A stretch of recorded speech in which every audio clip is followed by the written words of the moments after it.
गर्मी का मौसम था। जंगल में कहीं हरियाली नहीं, सिर्फ सूखे पत्तों की सरसराहट। पक्षियों को ना ढंग से दाना मिल रहा था, ना पानी। भूख और प्यास से हर चोंच सूख चुकी थी। लेकिन तभी एक खबर जंगल में आग की तरह फैल गई। जंगल के बीचों बीच एक पेड़ है, जिस पर रोज अलग अलग फल लगते हैं। कालू कौवा और उसकी दोस्त सुंदरी कौवी, जो जंगल के सबसे शातिर और चालाक पक्षियों में माने जाते थे, उसी खबर के पीछे उड़ चले। सुंदरी, मेरी बात ध्यान से सुन। अगर वो जादुई पेड़ सच में है तो हम उसे अपना बना लेंगे। कोई पूछे तो कह देंगे ये हमारे बाप दादा का पेड़ है। अरे वाह कालू जी, क्या बात है। बस झूठ बोलना आता हो तो जंगल में राजा बनना आसान है। वे दोनों उड़ते उड़ते जादुई पेड़ तक पहुंच जाते हैं। वो पेड़ सच में अद्भुत था। एक ही डाल पर आम, दूसरी पर सेब, तीसरी पर जामुन और नीचे ठंडी मिट्टी में पानी बहता था। उफ, ऐसा पेड़ तो मैंने सपना में भी नहीं देखा था। अब ये पेड़ मेरा है और किसी को पास भी नहीं आने दूंगा। चलो फिर आज से ये पेड़ हमारा है और जो मांगेगा उसे दादा की कहानी सुना देना। उधर टुनटुनी चिड़िया जंगल के दूसरे कोने में अपने बच्चों के साथ बैठी थी। थक चुकी थी, भूखी थी। हे भगवान, आज चौथा दिन है, ना कोई दाना मिला, ना कोई फल। मेरी चोंच सूख गई है और ये बच्चे, इनका तो दिल ही नहीं लगता भूख में। मम्मा, भूख लगी है, पेट में चूहे दौड़ रहे हैं। मम्मा, कुछ तो करो। हम ऐसे ही मर जाएंगे क्या? जंगल में कोई कुछ क्यों नहीं देता हमें? बेटी, हम छोटे हैं पर हमारी आत्मा बड़ी होनी चाहिए। किसी से छीना नहीं करते, मगर हाँ, मदद मांगने में कभी शर्म नहीं होनी चाहिए। तो चलो मम्मा, उसी जादुई पेड़ की तरफ चलते हैं जहाँ आजकल फल अपने आप लगते हैं। टुनटुनी अपने बच्चों के साथ पेड़ तक पहुंचती है। वह थकी हुई है, फिर भी उड़कर ऊपर जाती है। कल्लू भैया, सुंदरी बहन, मेरी हालत देखो।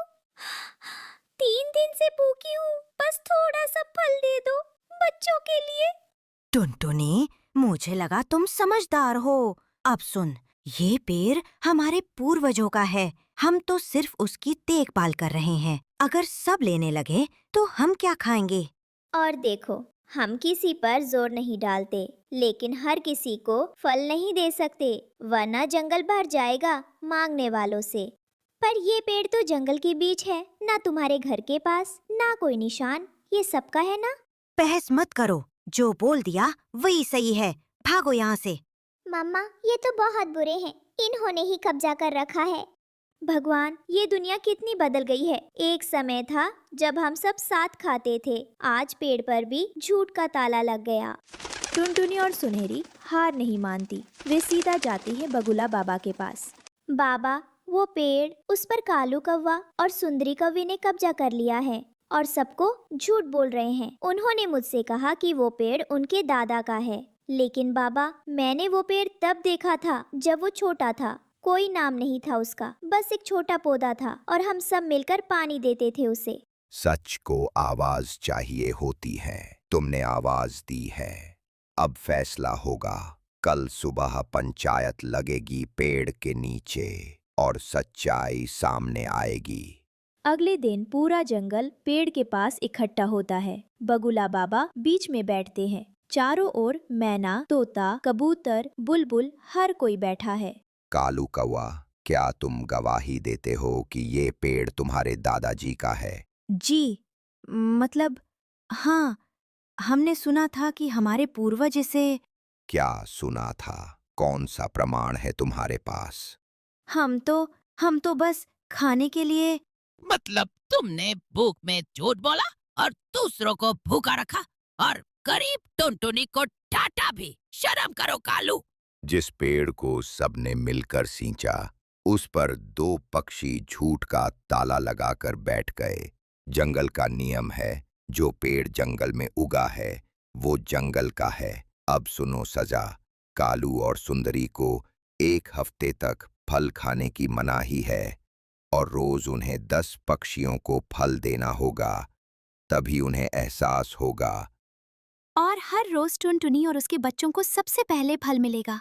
माफ कर दो, हमें अपनी गलती का एहसास हो गया है। अब हम सच्चाई से जिएंगे, दूसरों से नहीं छीनेंगे। अब पेड़ पर सब पक्षी आकर फल खाते हैं। टुनटुनी अपने बच्चों को मीठे आम खिला रही है।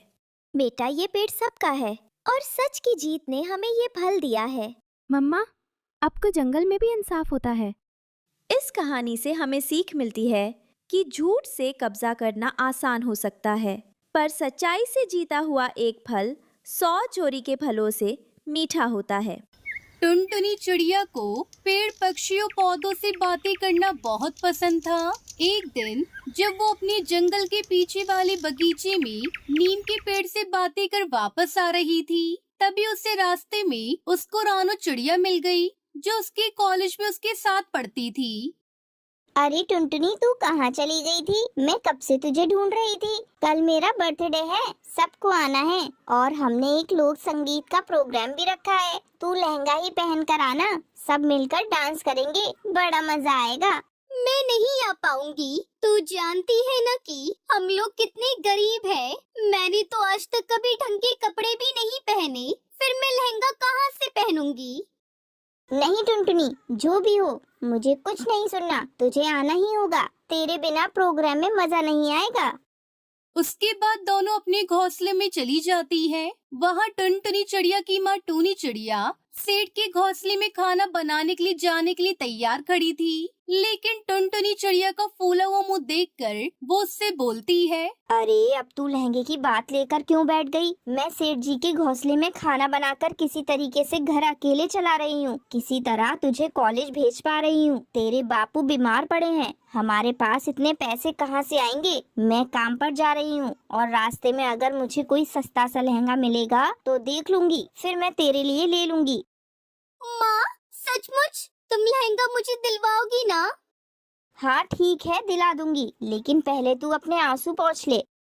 टुनटुनी चिड़िया अपनी माँ के जाने के बाद उसी जादुई नीम के पेड़ के नीचे बैठ जाती है और वहाँ जाकर रोने लगती है, क्योंकि जब भी वो उदास होती तो वो उसी नीम के पेड़ के पास जाकर बैठ जाती और उस पेड़ के साथ ढेरों बातें करती। तभी आज अचानक उस पेड़ से आवाज आई।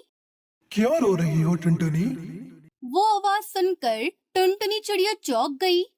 कौन कौन हो तुम? और मेरा मन रोने का कर रहा है, इसलिए मैं रो रही हूँ। तुम्हें क्या? मैं अपने दुख में रो भी नहीं सकती।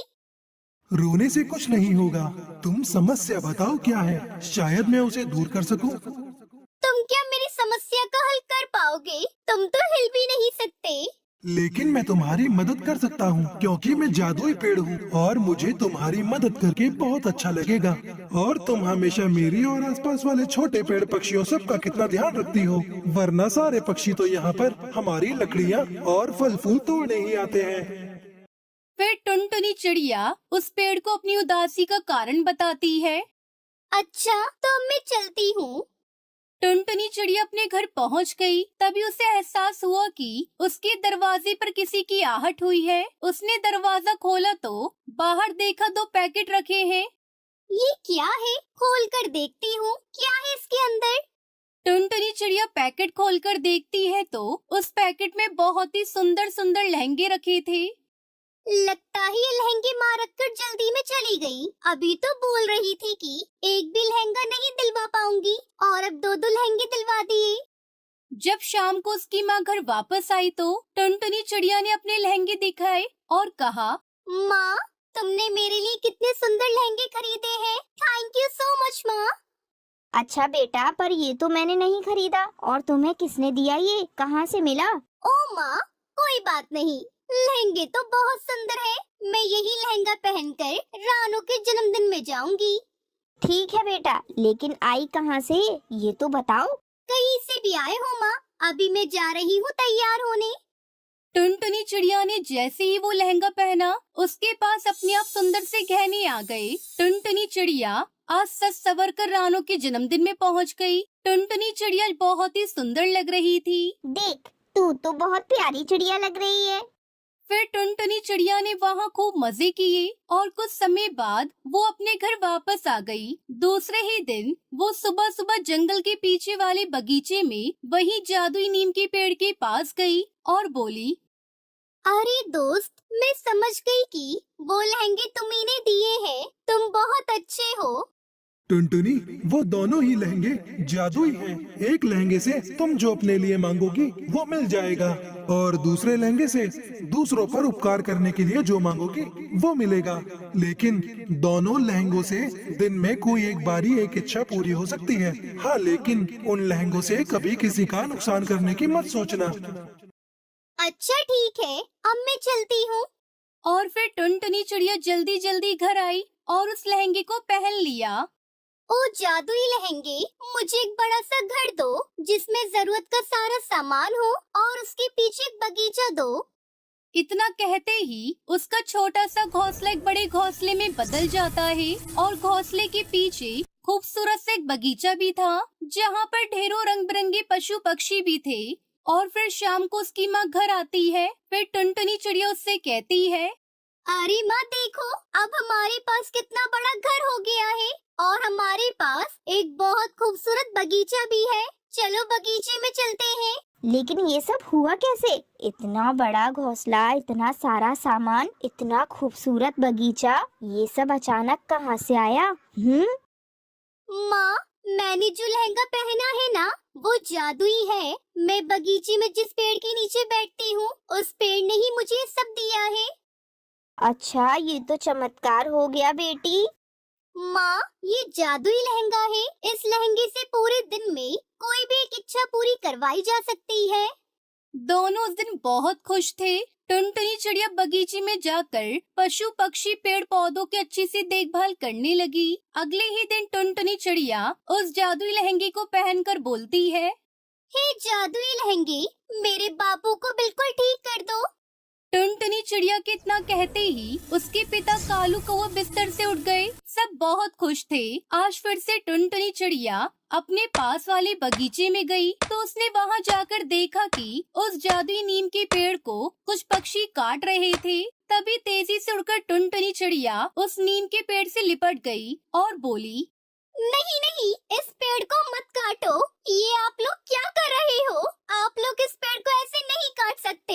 ए चिड़िया, हट यहाँ से, वरना तेरी गर्दन भी नी कुल्हाड़ियों से काट देंगे। टुनटुनी चिड़िया वहाँ से हट गई और उड़ती हुई अपने घर गई। उसने जादुई लहंगा पहना और कहा, ए जादुई लहंगे, नीम के पेड़ को बचा लो और उसे मेरे बगीचे में लगा दो, वरना वो पक्षी उसे काट देंगे और उसकी लकड़ियाँ बेच देंगे।